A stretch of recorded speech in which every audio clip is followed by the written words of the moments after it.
Hey everybody, it's Robert. Today I wanted to talk about an interesting concept that I pulled from a book I'm reading right now. Right now I'm reading a book called Platform by Cynthia Johnson. It's basically a book about building a personal brand, what that means, how to do it, how that interacts with social media and other brands, stuff like that. It's a really interesting book and really good if you're somebody like me who does have a personal brand in addition to their day job. Very valuable stuff. But in the beginning of the book, she talks about a really interesting story that I wanted to share with you because it got me thinking.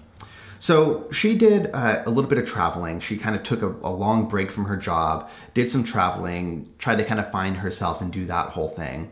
And when she came back, Cynthia had not a lot of money and not very good credit, but she needed a car. And basically, she didn't want to go into dealerships and get rejected constantly by people and have to go through the whole rigmarole of that, wasting a bunch of time doing the whole car buying thing, which I understand. I've done it relatively recently, and it's not always a fun experience. You definitely don't have the upper hand in that situation. But she wanted to have the upper hand. So she was looking online and she saw a deal, and I might be getting some of the details wrong. I may paraphrase here, but it was basically a Volkswagen Jetta for $200 a month with zero down. And she's like, okay, that's the deal I want. And typically those deals are for people with amazing credit, and typically, you're not getting that deal. That's just to pull you into the dealership so they can sort of talk you up from there. But instead of letting the dealerships get the upper hand, she's like, well, I don't have to go in. So she emailed every dealership in her area. Just like she took a big radius around her place and emailed every dealership that had those cars and said, hey, I saw this deal online. This is the deal I want. Here's my information so you can run my credit if you want. Get back to me if you're interested. And predictably, most of them said no. But a few of them came back and said, well, we can't do that, but we can do X, Y, Z.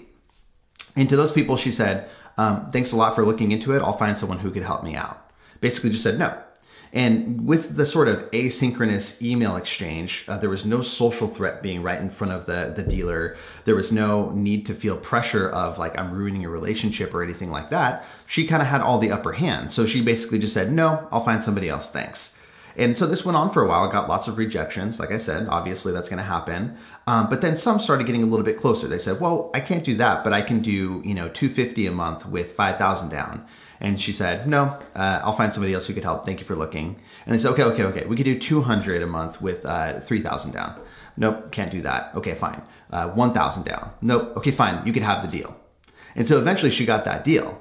And then they're like, okay, well, when can you come in to sign the paperwork? She's like, well, I don't have a car. And they said, okay, fine. We'll have somebody drive it out to you and you could sign the paperwork right there at the car and we'll leave it with you. And that's exactly what happened. Somebody drove out to her, left the car there, and when they got there, they're like, you're Cynthia? Thinking she was gonna be somebody who's like super important given the sort of bravado in her emails and everything. She's like, yep, some apartment, walked outside, signed the paperwork, said bye, And so this was really interesting for me because it got me thinking about how, as humans, we often sort of invent risk that's not there.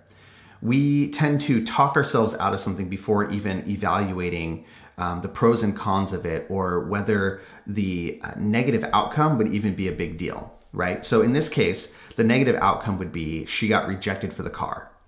She doesn't have any less of a car than she had when she started, and she didn't ruin any relationships doing it this way, and she really didn't waste that much time because she did it online, right? So really I just want to encourage you to think about areas in your life where you might be talking yourself out of something before even giving it a fair shake.